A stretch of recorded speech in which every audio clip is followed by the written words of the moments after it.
Praise the lord. ఎలా ఉన్నారు అందరూ? గుడ్. ఇది ఒక మంచి ఆపర్చునిటీ కదా, హాలిడేస్ ఉన్నప్పుడు దేవుడి నామంలో మనందరం గ్యాదర్ అయ్యి ఆయనలో ఇంకా ఎదిగి ఆయన గురించి తెలుసుకొనుట. నాకు ఈరోజు చాలా సంతోషంగా ఉంది ఈరోజు ఇక్కడ ఉండడం. So thank you brother Thomas for inviting me. చాలా సంతోషంగా ఉంది ఈరోజు దేవుని వాక్యం పట్టుకోవడానికి. సండేసే కాకుండా ఈరోజు వీక్డేస్ కూడా ఈ ఆపర్చునిటీ వచ్చినందుకు. వాక్యంలోకి వెళ్తూ మెల్లగా బిల్డ్ చేద్దాము. రోమీలు 8:1 వెళ్తాం. కాబట్టి ఇప్పుడు క్రీస్తు యేసునందున్న వారికి ఏ శిక్షా విధి లేదు. ఎందుకు? ఎవరైనా చెప్పగలుగుతారా? ఎందుకు మనకి క్రీస్తులో ఉన్న వాళ్ళకి ఎందుకు శిక్షా విధి లేదు అని?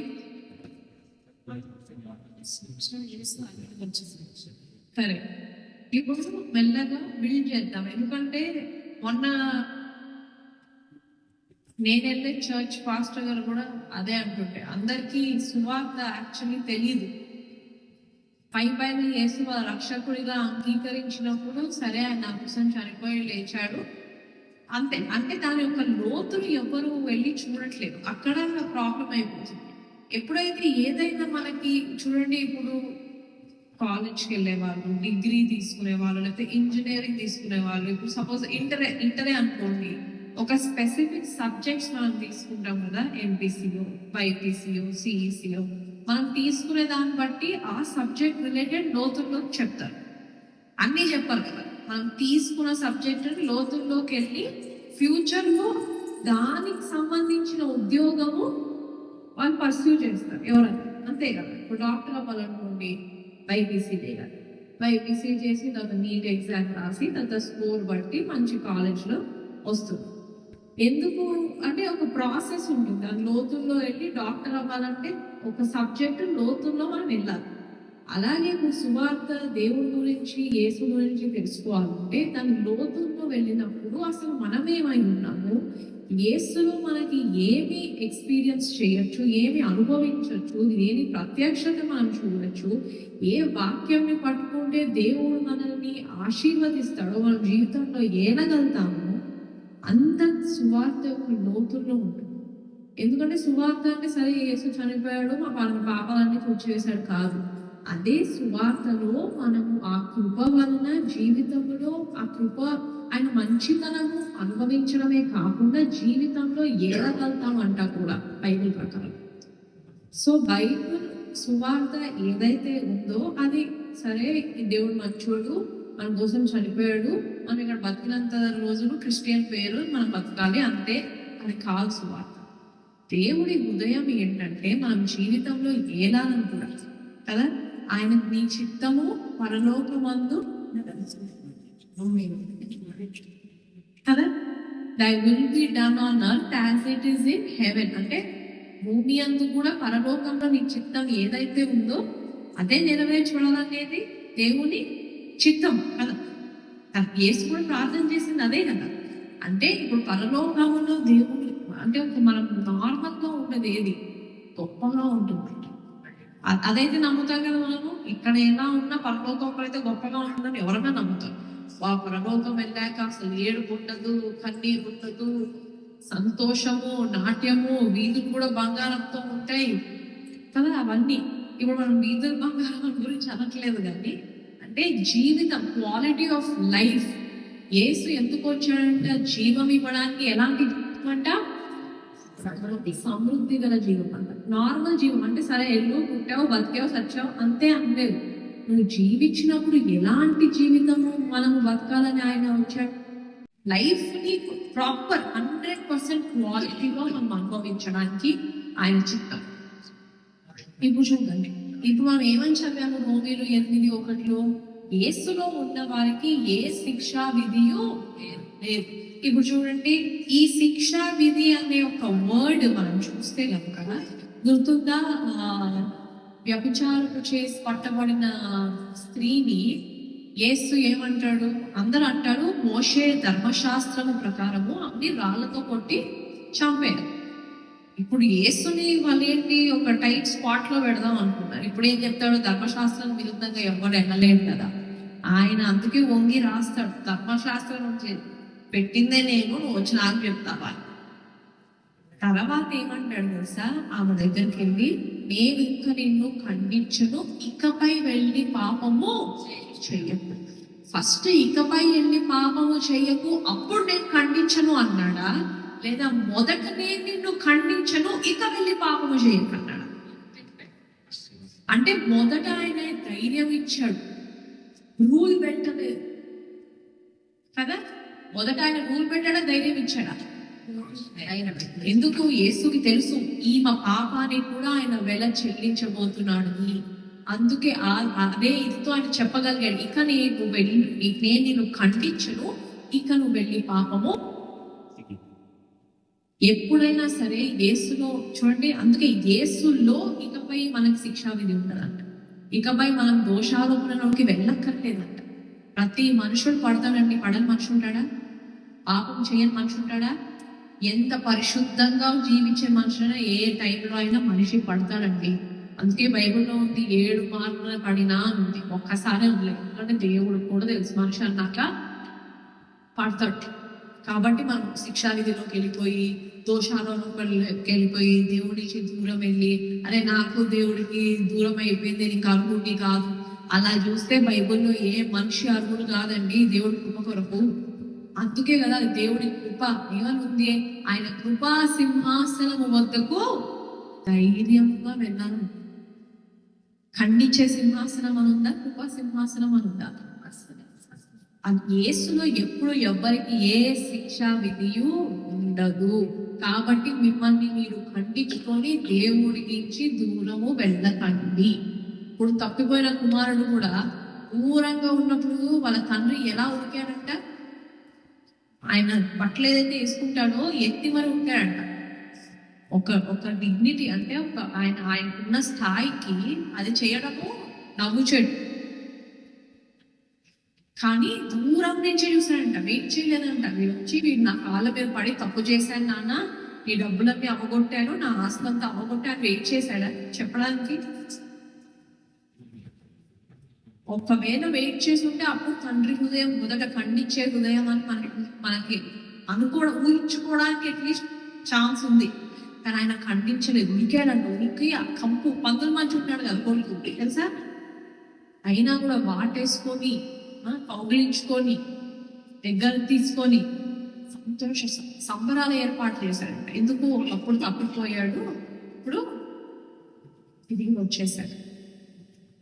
ఎప్పుడండి యేసులో ఉన్న వాళ్ళకి ఒక అడ్వాంటేజ్, ఒక మేలు ఏంటంటే ఆయన మనకి ఖండించడు. కానీ ఖండించడు కదా ఏదైనా చేసేస్తాడని కాదు. నిజంగా ఆయన హృదయం తెలిసిన వాళ్ళు తెలిసి ఎప్పుడు పాపము చెయ్యరు. పర్మిషన్ కాదు ఆయన కృప, పాపం చేయి నువ్వు ఏదన్నా చేసుకోలే, ఆయన ఫర్గివ్ చేస్తాడు కదా కాదు. నిజంగా ఆయన కృప తెలిసినవాడు, ఆయన అనుగ్రహమే మారు కలుగజేస్తుందని బైబిల్లో రాసింది కదా.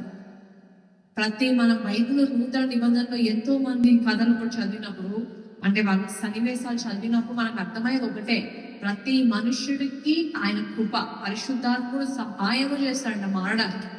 ఎందుకంటే పౌలు ఒక చోట అంటాడు, నేను ఏదైతే చేయొద్దు అనుకుంటానో అదే చేస్తాను, నేను ఏదైతే చేయాలనుకున్నానో అది చేయలేదు. ఒకవేళ మనిషికి అంత బలము అంత ఇచ్చ ఉంటే ఏదైనా చేయగలుగుతా, నేను దీని నుంచి తప్పించుకోగలుగుతా, నేను ఈ పాపం నుంచి దూరం వెళ్ళగలుగుతా, నేను ఈ శోధన నుంచి దూరం వెళ్ళగలుగుతా, నా బుర్ర నా బలము అని అంటే ధర్మశాస్త్రంతోనే బైబుల్ ఎండ్ అయ్యేది. నూతన నిబంధన యేసు వచ్చి చనిపోయి మన పాపాలు మోసి తిరిగి లేచి అవసరము లేదు. మన బలము వల్ల నేను ఏదైతే చేయగలుగుతామో, నేను ప్రతిదాన్ని నా సొంత బలముతో నేను జయించగలుగుతానని అనుకుంటే కనుక బైబిల్ ధర్మశాస్త్రం దగ్గరే ఆగిపోయేది. నూతన నిబంధన అవసరము లేదు. ఎందుకంటే ధర్మశాస్త్రము పరిశుద్ధమైనదే, కానీ అది ఒక మనిషిని పరిశుద్ధపరచలేదు. ధర్మశాస్త్రం పరిశుద్ధమైనది కాదని నేను పరిశుద్ధం కాదని నేను అనట్లేదు, పరిశుద్ధమైనదే. కానీ ధర్మశాస్త్రము మనల్ని పరిశుద్ధులుగాను, మనల్ని నీతిమంతులుగాను, మనల్ని నిరపరాధులుగాను ధర్మశాస్త్రము చెయ్యలేదు. ఇప్పుడు జేమ్స్ లో ఉంటది అనమాట. ఏంటంటే సమస్తము నెరవేర్చి ధర్మశాస్త్రంలో ఒక్కటి నెరవేర్చకపోయినా సరే మొత్తము నెరవేర్చినట్టే అంట. ఇక్కడ విన్నారా ఇది? ఇప్పుడు ఇది ఎలా ఉందంటే ఎగ్జామ్స్ లో అన్ని రాసి ఒకటే ఆన్సర్ రాయకపోయినా 0 వస్తే ఎలా ఉంటుంది? 0/100. ధర్మశాస్త్రం అది సెన్స్ లేదు. కానీ ఈ పరిశుద్ధత విషయంలోనూ నీతి విషయంలో దేవుని దగ్గర ధర్మశాస్త్రంతో నేను ఏదైనా చేయగలుగుతా, ఇన్ని ఆజ్ఞలు ఫాలో అయ్యి ఒక్కటే మిస్ అవుతా అయినా మనకు సున్నానే అంట. కాబట్టి ఏ ఏ నియమము, ఏ ధర్మశాస్త్రము మనల్ని నీతిమంతులుగాను తీర్చలేవు. ఒకవేళ మీరు నేను పరిశుద్ధంగానే ఉన్న చిన్నప్పటి నుంచి, నేను అసలు ఏ తప్పు చేయలేదు, నేను ఏ పాపము చేయలేదు, నేను అసలు కోపం కూడా తెచ్చుకోను, నేను అబద్ధం కూడా ఆడను అనే గొప్ప వాళ్ళు ఉన్నా కూడా మీకు తెలుసో లేదో భయం, ప్రతి మనిషికి ఏదో పాటలో భయం వస్తుంది కదా, భయం కూడా పాపమే అంట. అవిశ్వాసము కూడా పాపమే అంట. ఇవెలా కంట్రోల్ చేస్తారండి? ఇప్పుడు మీ గుండె కొట్టుకోవడానికి నుంచి మీరు ఇలా కావాలి, నేను ఆ గుండె ఒక 2 నిమిషాలు కొట్టుకోకు అంటే అది మీ మాట ఉంటుందా? భయం కూడా అంతే కదా. ఇప్పుడు భయం మన చేతిలో ఉంటుందా? మనకు ప్రతి మనిషి కొన్ని భయాలు ఉంటాయి. ఆ భయం కూడా అసలు మామూలుగా భయం కూడా బైబిల్లో క్లాసిఫికేషన్ చూస్తే భయం కూడా పాపమే, అవిశ్వాసం కూడా పాపమే. ఇప్పుడు ఏమంటారు? మనం నియమం ఫాలో అవ్వాలంటే అంటే మళ్ళీ 0. ఇవన్నీ నేను ఎందుకు చెప్తున్నానంటే మనకి ఆధారము, మనకి రక్షణ మార్గము, సత్యము, జీవము యేసు మాత్రమే. యేసు కాకుండా ఇంకేమి చుట్టూ చుట్టూ చుట్టూ చుట్టూ ఎన్ని తిరిగినా, ఎలాగైతే ఐగుప్తు నుంచి బయటకు వచ్చి అయితే తిరుగుతూనే ఉన్నారు కదా, అలాగే మనం కూడా తిరుగుతూనే ఉన్నాం. మన మీద ఆధారపడితే మనము మన బలము నేను అందుకే బైబిల్ ఏముంది? I can do all things through Christ. అంటే నేను యేసు వలన సమస్తము చేయగలనుంది, కానీ నేనే అన్ని చేస్తాను అని లేదు. అవునా? అత్యధిక విజయం మనం ఎలా పొందుతామని ఉంది?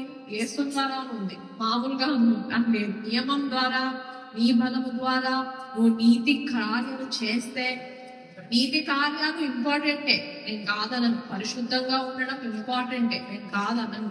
కానీ దానికి సహాయం చేసేది పరిశుద్ధాత్ముడే. మన క్యారెక్టర్ ఏదైతే ఉంటుందో, మన క్యారెక్టర్ అంటే తెలుగులో ఏమంటారు?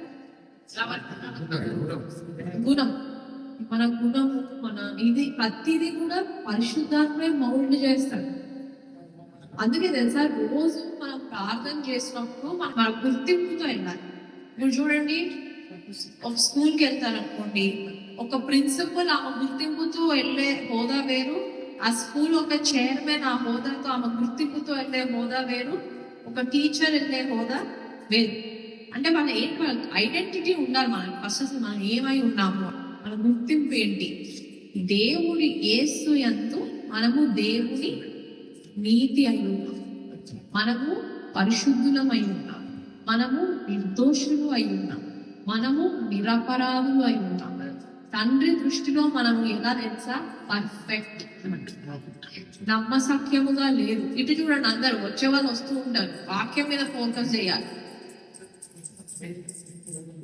ఏం చెప్తుంది? పరిశుద్ధులుగా మన ఐడెంటిటీ ఎప్పుడైతే దేవుడి దృష్టిలో మనము పర్ఫెక్ట్ అని తెలుసుకుంటామో, ఎందుకు పర్ఫెక్ట్ తెలుసా? బైబిల్ ఏమనుంది? యేసు ఎట్టివాడై ఉన్నాడో మనము అట్టి వాళ్ళమే ఉన్నామంట. తండ్రి దృష్టిలో యేసు పర్ఫెక్ట్ కదా, అవునా కదా? అంటే మనము కూడా తండ్రి దృష్టిలో పర్ఫెక్ట్, మన క్రియలు బట్టి కాదు, మనము యేసులో ఉన్నాము కాబట్టి. పౌలు ఏమంటాడు? మనము బాప్టిజం తీసుకున్నప్పుడు యేసుని ధరించుకున్నామంట కదా. We put on Christ. Baptism తీసుకున్నప్పుడు మనం ఎవరు ధరించుకున్నాము? సో తండ్రి దృష్టిలో యేసు నేను పక్కన ఉంటే యేసే అనిపిస్తాడు. ఎందుకు తెలుసా? నేను యేసుని అంగీకరించి బాప్టిజం తీసుకున్నాక నేను ఎవరిని ధరించాను? యేసుని ధరించాను. సో తండ్రి దృష్టిలో నేను పర్ఫెక్ట్, ఎందుకంటే నేను నమ్మాను యేసు నా కోసం చనిపోయి నా పాపాలన్నీ మోసి ఆయన రక్తము చిందించి నా కోసము తిరిగి లేచాడు అని నేను నమ్మాను. కాబట్టి నేను యేసుని ధరించుకున్నాను. ఎందుకంటే ఇంకా నా క్రియలు బట్టి కాదు, నా పరిశుద్ధత బట్టి కాదు, నా నీతి బట్టి కాదు. ఒక చోటు ఉంటుంది, మన మన నీతి అంట పంపు గుడ్డ లాంటిదంట. అది ఎక్కడ ఉంది చూద్దాం మనకి. యెషయా 24:6 వచ్చు. మేమందరము అపవిత్రుల వంటి వారమైతిమి, మా నీతి క్రియలన్నీ మురికి గుడ్డ వలెనాయెను. చూడండి, మన నీతి క్రియలను ఎట్లా అంట, మురికి గుడ్డ. కాబట్టి మన బుర్రలతో మనం ఆలోచించి నేను నీతి క్రియ చేశాను, నా నీతి క్రియ వల్ల నేను దేవుడికి క్లీన్ గా వైట్ గా కనిపిస్తాను, తెల్లగా కనిపిస్తాను ఇవ్వము వల్లే అని అనుకుంటే మన మిస్టేక్, మన వెర్రితనం. అది ఒక కంటిన్యూ చేయండి ఆ వర్స్. మేమందరము ఆకువలి వాడుకుంటుంది, గాలివాన కొట్టుకుని పోనట్లుగా మా దోషములు మమ్మల్ని కొట్టుకుని పోయాను. చూడండి ఎట్లా పోయామంటే మనం మన దోషము వల్ల. గాలివాన ఎట్లా కొట్టుకుపోతుంది? దేని వల్ల అంటే మన దోషముల వల్ల అంట. అంటే మీ ఫస్ట్ థింగ్, మనకు దోషములు ఎక్కువ. మనం పాపులం ఉండే యేసు రాక ముందు, యేసు నమ్ముకునే ముందు మనం పాపులుగా ఉండే. సో మన దోషముల వల్ల మనము ఎట్లా కొట్టుకుపోయాం? గాలివాన కొట్టుకుపోయినట్టు కొట్టుకుపోయాం.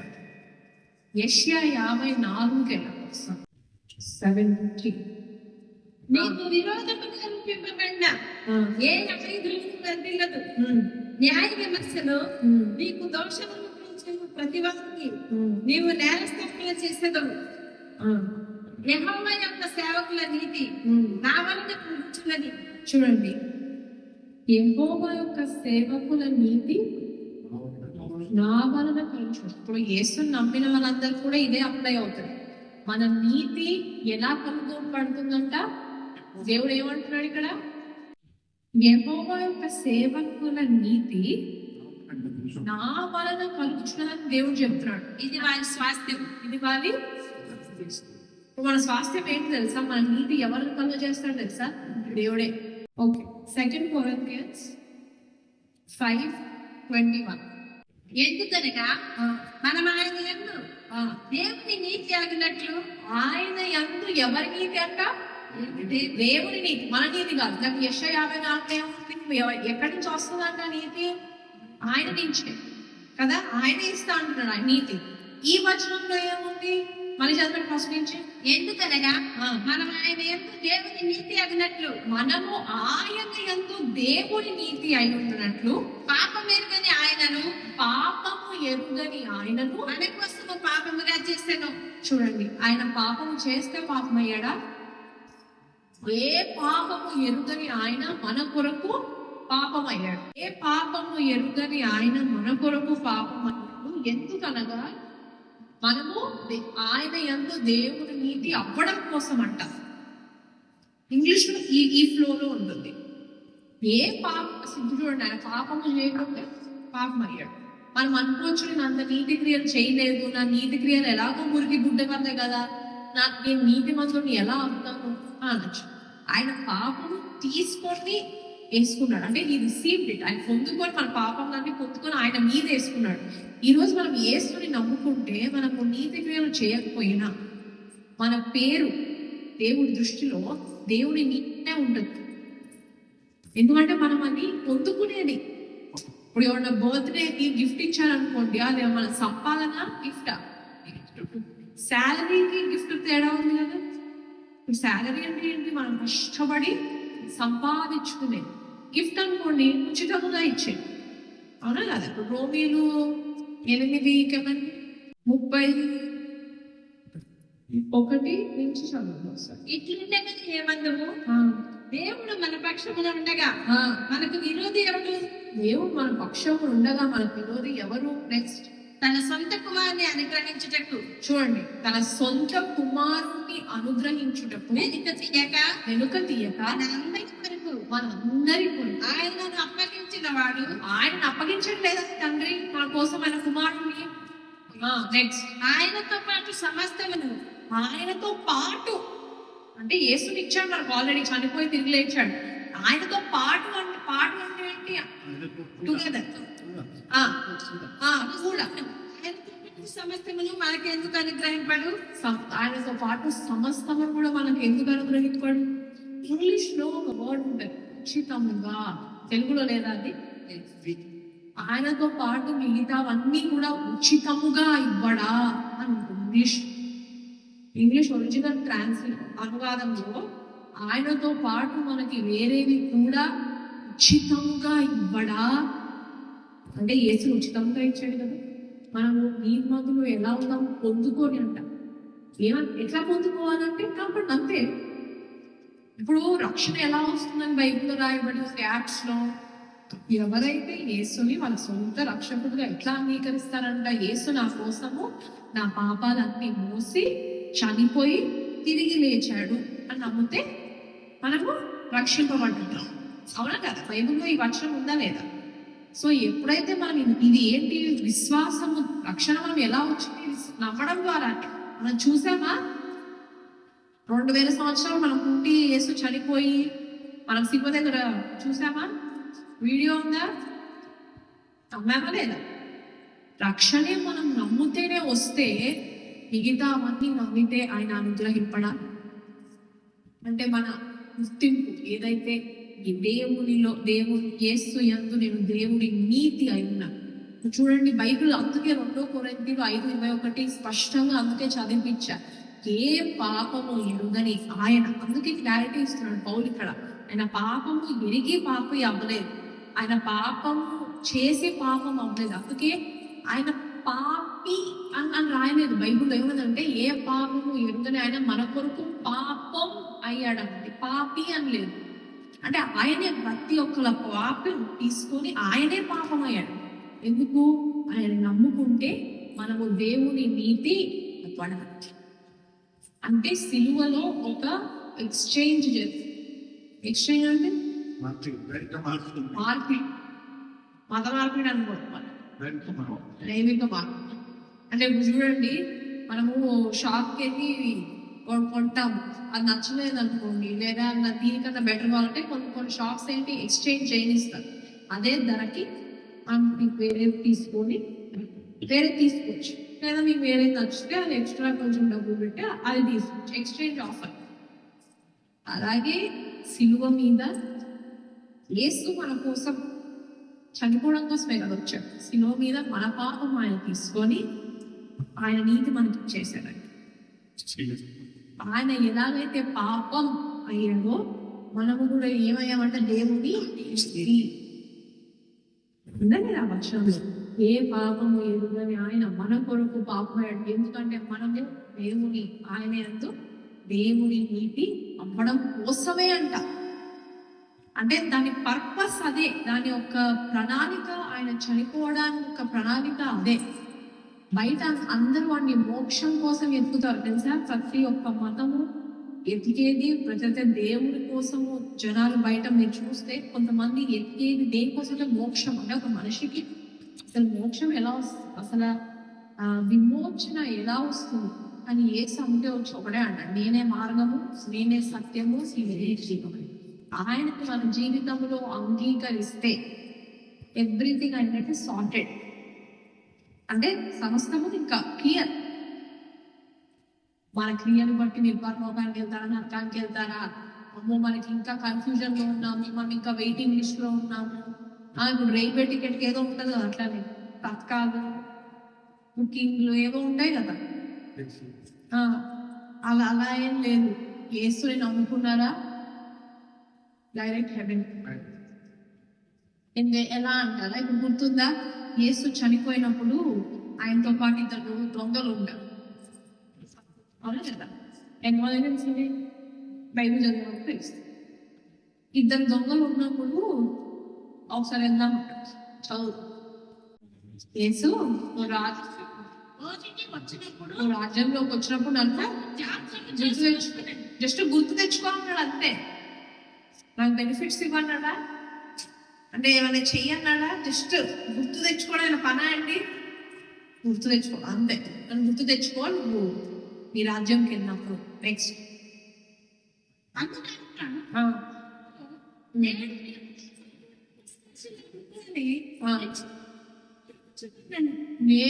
నేడు నువ్వు నాతో పరదేశంలో ఉంటావని నేను నీకు నిశ్చయముగా అసలు అక్కడ ఏం చేశాడంటే పరదేశం తీసుకోవడానికి దొంగ. ఆయన అసలు అక్కడ ఎలాడుతుంటే ఒక పాపం చేసినందుకు ఫస్ట్ అది గుర్తుపెట్టుకుందాం. ఆయన శివ మీద ఫస్ట్ ఆ దొంగ వేలాడుతుంది. ఏసా అంటే పాపము తీసుకున్నాడు కాబట్టి ఆయన అక్కడ ఉన్నాడు. మిగతా ఇద్దరైనా పాపం చేయడం వల్లే కదా అక్కడ ఉన్నారు. జస్ట్ గుర్తు తెచ్చుకోవాలంటే పరదేశంలో ఎలా తీసుకెళ్ళడానికి యేసు ఎప్పుడైనా ఆలోచించారా? ఇప్పుడు ఒకవేళ ప్రాపర్ మత పిచ్చి, మన మత పిచ్చి, మన దానిలోనే మత పిచ్చి ఉన్న వాళ్ళు ఏమంటారు, నువ్వు బాప్తిజము తీసుకుంటేనే పరలోకంకి వెళ్తావు. మన దొంగ ఒక 2 నిమిషాలు చేసాయా నన్ను ఒకసారి ఇప్పితే నేనేమి బాప్తిజం తీసుకొని వస్తా అన్నాడా? అయ్యో కానీ నేను పరిశుద్ధ క్రియలు చేయాలి కదా, అప్పుడైతే నేను పరదేశంకి ఎలా వస్తాను, నేను నరకానికే వెళ్ళిపోతా అని అనుకుంటా. యేసు క్వాలిఫై అంటే యేసు ఎలా జడ్జి చేశాడు చూస్తున్నా. దొంగ నువ్వు ఈ రాజ్యం అంటే యేసు నమ్మాడు. ఆయన ఒక స్థానం, ఆయన మెస్సయ్య నమ్మాడు అంతే. దొంగ ఎందుకు అన్నాడు కదా, ఈ రాజ్యంలో నన్ను జ్ఞాపకం తెచ్చుకో అంతే. యేసు ఏమన్నాడు, ఈ రోజు నాకు పరదేశం, ఈ రోజు మీరు యేసు నా సొంత రక్షకుడు, నా కోసం చనిపోయాడు, నా కోసం తిరిగి లేచాడు, ఆయన నన్ను ప్రేమిస్తున్నాడు. తండ్రి ఆయనని అనుగ్రహించినప్పుడు ఆయనతో పాటు మీతో ఆయన నాకు ఉచితముగా ఇవ్వడా అని మీరు నమ్మితే మీరు ఆయనతో ఉండరా అండి పరలోకంలో?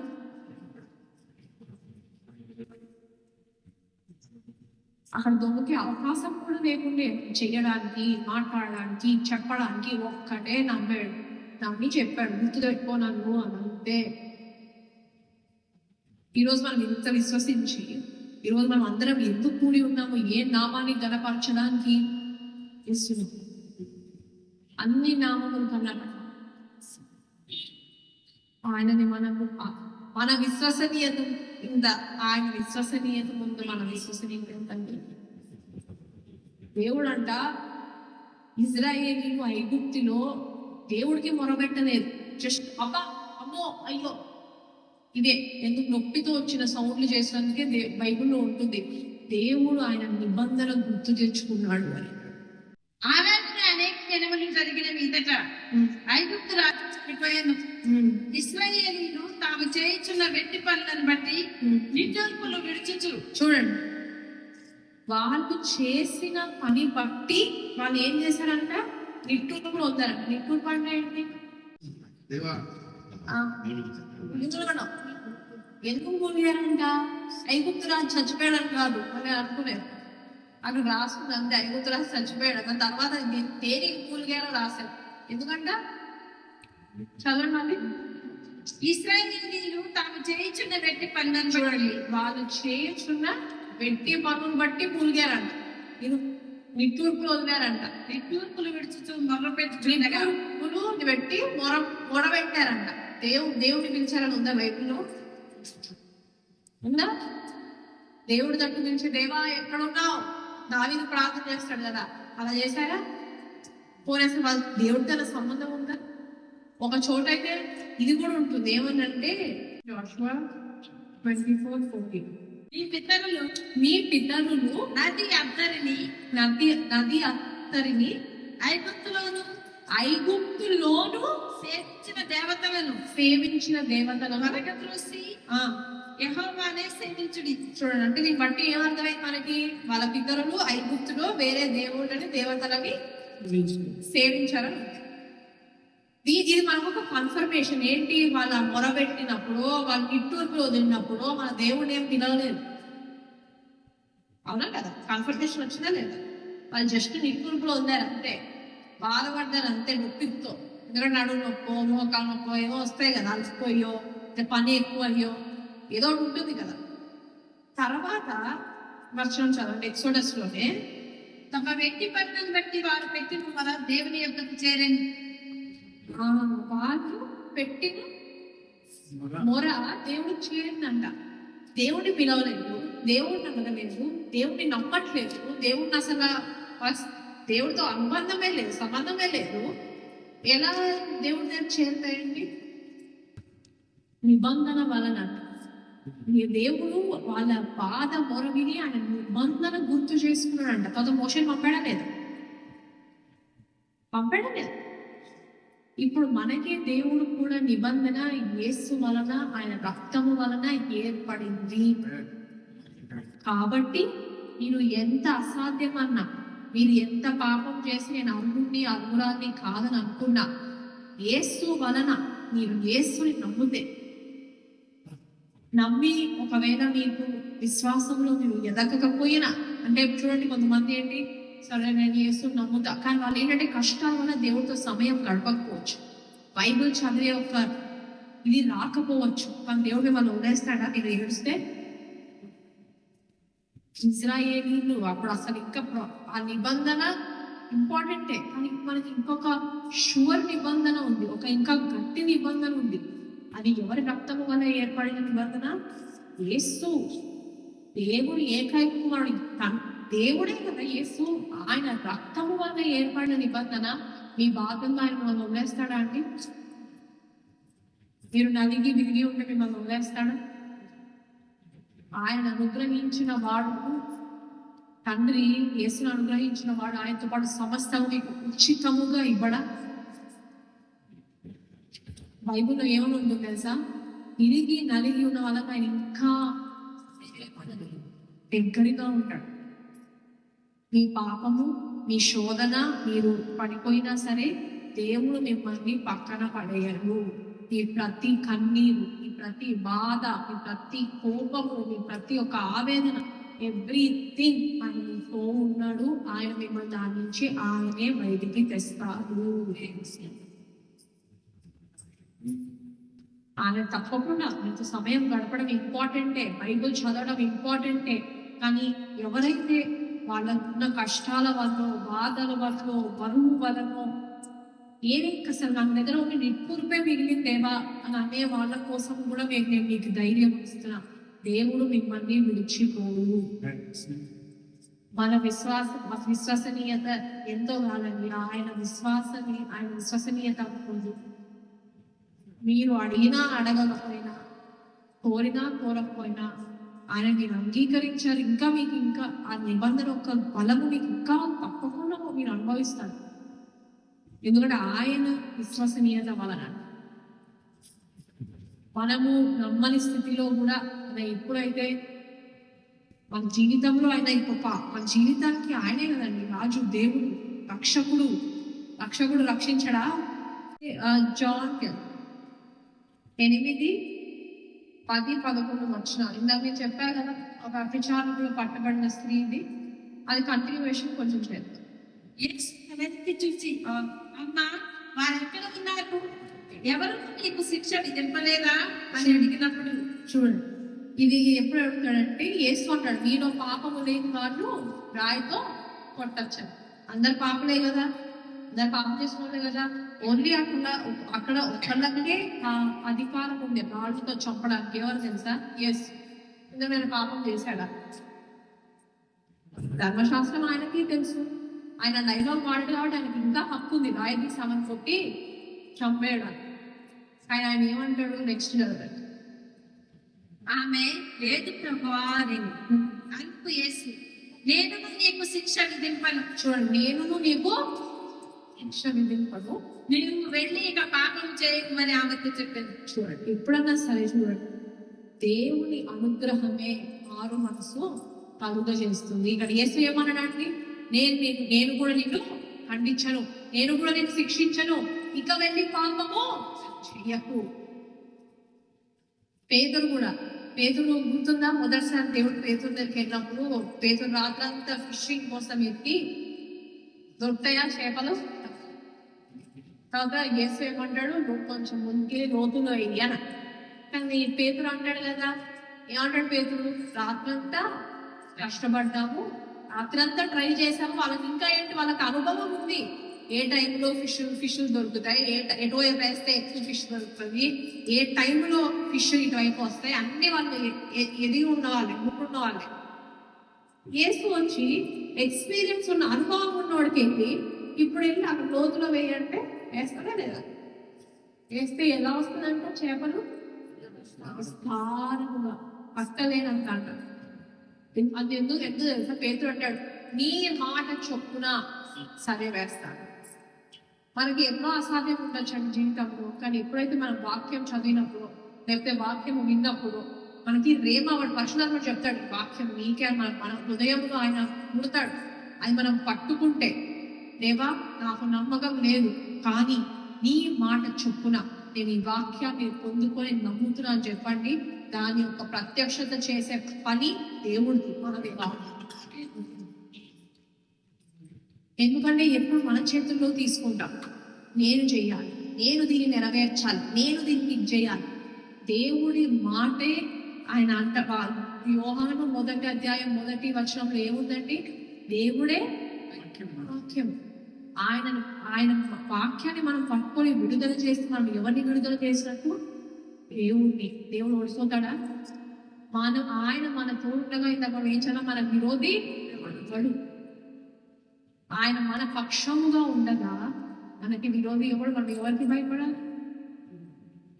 అందుకే వాక్యం అసలు పవర్ఫుల్ కాదు అని అనుకోకండి. వాక్యము పట్టుకొని మీరు పలుకుతూ ఉండండి. దానికి మీకు 10 మీకు విరుద్ధంగా అవుతుందని అనిపించినా సరే అదే వాక్యం పట్టు. అందుకే దేని బట్టి నడవాలంటే విశ్వాసం బట్టి, కనుచూపు బట్టి కాదు. కనుచూపు బట్టి వెళ్ళామనుకోండి, మనకి బయట లోకానికి తేడా లేదు. మన జీవితాల్లో మనకున్న ఒకే ఒక్క అడ్వాంటేజ్ ఏంటి తెలుసా? యేసుని పట్టుకుంటే సమస్తము సమకూడి మన మేలుకే చేస్తాం. వాక్యం సరే మీకు అది ఎంత పీకుతున్నా, అది ఎంత విరుద్ధంగా అవుతున్నా వాక్యాన్ని పట్టుకోండి. ఎలాగైతే చెప్పారో దాన్ని నెరవేర్చే బాధ్యత దేవుడిది. ఎందుకంటే మనం ఎవరిని విడుదల చేస్తున్నామో? దేవుణ్ణి. రోమీయులు 3:23 అందరూ పాపం చేసి దేవుడు అనుగ్రహించి మహిమను పొందలేకపోతున్నారు. చూడండి, అందరూ పాపం చేసి దేవుడు, ఇది ఎప్పుడు? యేసు చనిపోకము. ఓకే, ఇప్పుడు ఒకసారి యోహాను 17:22 మనము ఏకమై ఉండలాగున. ఇది ఎవరు చెప్తున్నాడు? యేసు చెప్తాడు.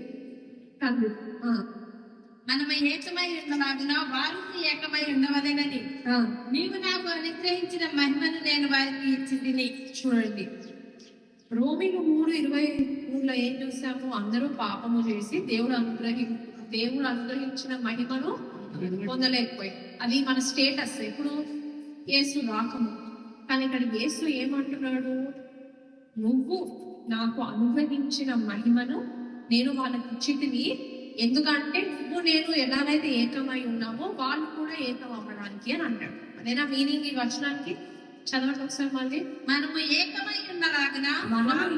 మనము ఏకమై ఉండలాగున అంటే యేసు ఇంకా తండ్రి ఎలాగైతే ఏకమై ఉన్నారో అలాగే వారు ఏకమై ఉండవలెనని. అంటే మనము ఏకమై ఉండవాలని నీవు నాకు అనుగ్రహించిన మహిమను నేను వారికి ఇచ్చింది. అంటే మనకు మహిమ ఉందనా లేదనా? దేవుడు మనకి ఇచ్చాడనా ఇవ్వలేదనా? ఈ వాక్యం ప్రకారం.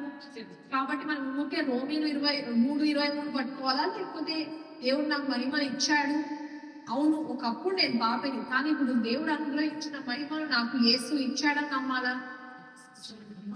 ఇచ్చాడని అది నేను సొంతంగా సృష్టించి చెప్తున్నానా? బైబిల్ చూపిస్తున్నానా? ఎప్పుడన్నా సరే అండి, వాక్యము విరుద్ధము ఏది నమ్మకూడదు.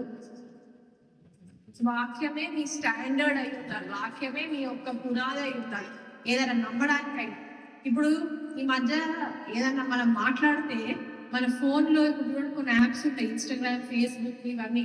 మనం మనము ఒక వస్తువు గురించి మాట్లాడాం అనుకోండి, అవి ఆ వస్తువులే చూపిస్తున్నాయి తెలుసా? అది ఒక ఇది ఉంది టెక్నాలజీలో. ఇప్పుడు మనం మాట్లాడుతుంటే మన ఫోన్ దాన్ని పట్టుకొని మనకు వాటి సంబంధమైన సామాన్లు వస్తువులే చూపిస్తాయి. ఫోనే అంత చేసినప్పుడు మనం ఇంత ప్రార్థన చేసో లేకపోతే మనం మాట్లాడి మనం ఇచ్చేస్తే దేవుడు వినడానికి ఒక వస్తువే మన టెక్నాలజీ అంత డెవలప్ ఇప్పుడు ఈ కాలంలో అయింది. దేవుడు మన ప్రార్థన పట్టుకోలేని వినదా? యేసును అనుగ్రహించిన వాడు మనకి ఆయనతో పాటు ఉచితముగా వేరే అనుగ్రహించడా? యెషయా 53:11 అతడు తనకు కలిగిన వేదనను చూచి తృప్తి నొందును. నీతిమంతుడైన నా సేవకుడు జనుల దోషములను భరించి. చూడండి, నీతి మంతుడైన నా సేవకుడు. ఈ యెషయా 53 దేవుడు ఎవరి గురించి ఉంటుందండి? చెప్పండి గట్టిగా. యేసు. చదవండి. అతడు తనకు కలిగిన వేదనను చూచి తృప్తి నొందును. నీతిమంతుడైన నా సేవ జనుల దోషములను భరించి తనకున్న అనుభవ జ్ఞానము చేత అనేకులను నిర్దోషులుగా చెయ్యును. చూడండి, మనం ఏంటంట? యేసు. ఇక్కడ ఎవరి గురించి మాట్లాడతారని చెప్పండి? యేసు. ఆయన ఏం చేశాడంట? మన పాపములన్నీ భరించి మనని ఎలా దేవుని ముందు నిలబెడతాడంట? నిర్దోషులు. కొలొస్సీలు 1వ అధ్యాయము 22.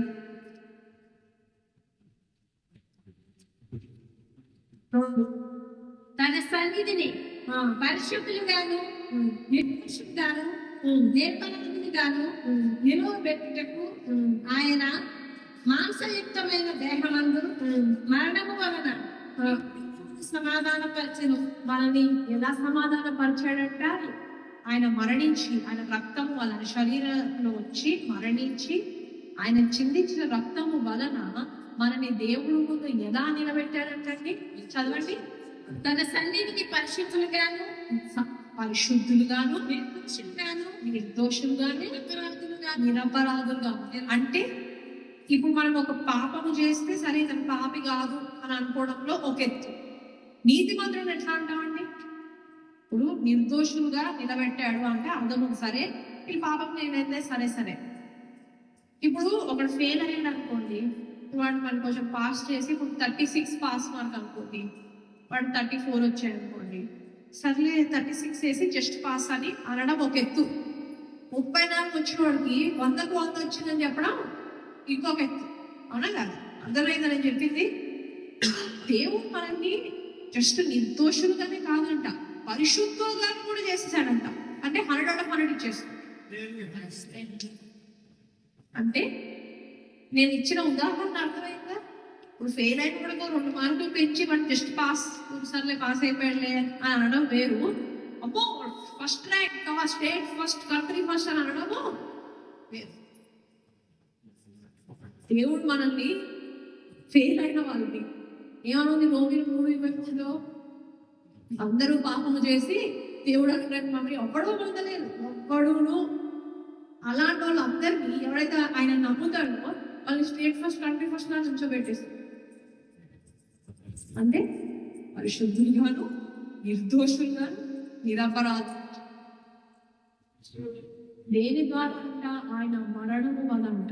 కాబట్టి ఈరోజు యేసు మన కోసం మరణించాడు, తిరిగి లేచాడు నమ్మితే చూడండి మన గుర్తింపే మారిపోయి మన నూతన సృష్టి అయింది కదా. ఈరోజు దేవుడు చూస్తే మళ్ళీ యేసుని ఎలా చూస్తాడో అలానే చూస్తాడు. నూతన సృష్టి. మనం దేవుడి దగ్గరికి వెళ్ళి, దేవా నేను 1 గంట క్రితం నా పాపం చేశా అంటే దేవుడు ఏమంటాడు తెలుసా? నువ్వు దేని గురించి మాట్లాడుతున్నావు? నాకు గుర్తులేదే అంటే దేవుడు నమ్మరుపా? బైబుల్ ఏమండి? నీ పాపములను నీ అతిక్రమములను నేను ఎన్నడూ జ్ఞాపకము.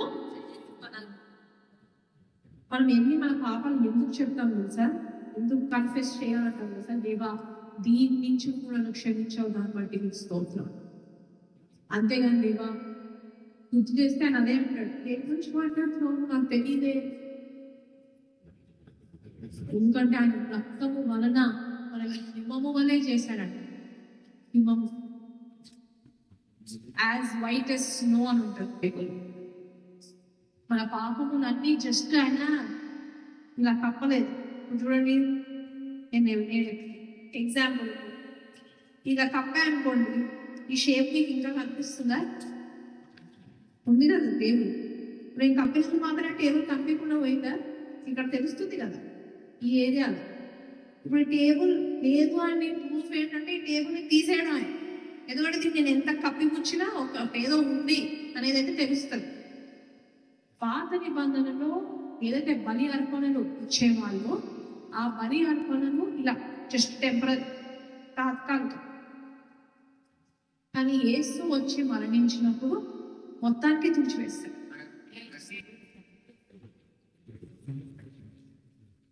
అంటే యేసు ఒక్కసారి చనిపోయి చాలు, మళ్ళీ వచ్చాను తిరిగి వచ్చాను చనిపోకలే. ఎందుకంటే ఆయన ఆల్రెడీ ఆయన దృష్టిలో మనము నీతిమంతులం. అందుకే ర్యాప్చర్ అంటే ఎత్తబడడం. అప్పుడు దేవుడు వచ్చి మళ్ళీ చనిపోతారు. ఆయన నమ్మిన వాళ్ళందరూ ఎత్తబడతారు. ఒకసారి కొలస్సీలు 1:20 చూడండి. యేసు రక్తము వలన మన అన్నిటినీ ఏం చేయడానికంట? సమాధానం పంచడానికి. రోమీలు 5:1 కాబట్టి విశ్వాస మూలమున, చూడండి దేని మూలముగా అంట? విశ్వాసము మూలముగా మనము నీతిమంతులుగా తీర్చబడి మన ప్రభు అయిన యేసుక్రీస్తు ద్వారా, మన ప్రభు అయిన యేసుక్రీస్తు ద్వారా దేవునితో సమాధానం కలిగి ఉన్నాము. చూడండి మనకి ఏముందంటే దేవుడితో ఆయన మనల్ని జడ్జి చేస్తాడు. జడ్జి అంటే తీర్పు తీరుస్తాడు, ఉగ్రత చూపిస్తాడు. మనకి ఆయనకి ఇప్పుడు అంతా యుద్ధం జరుగుతుంది. అలా అంతా ఏమనుంది? మనం ఫస్ట్ పాయింట్ గుర్తుపెట్టు. దీనిలో ఏమనుంది? మనకు విశ్వాసము ద్వారా నీతిమంతులుగా తీర్చబడ్డాం. అది దాని ఫస్ట్ నుంచి నేను చెప్తున్నది. క్రియలు బట్టి నీతి కాదు, విశ్వాసము బట్టి నీతిమంతులమయం. ఏం విశ్వసించి? ఆయన మరణము వలన మనము ఏ పాపం లేదు కానీ ఆయన పాపం అయ్యాడు, మనం దేవుడు నీతి అడగా మనం విశ్వసిస్తే నీతిమంతులమయ్యాం. కరెక్ట్. నెక్స్ట్ ఏముంది?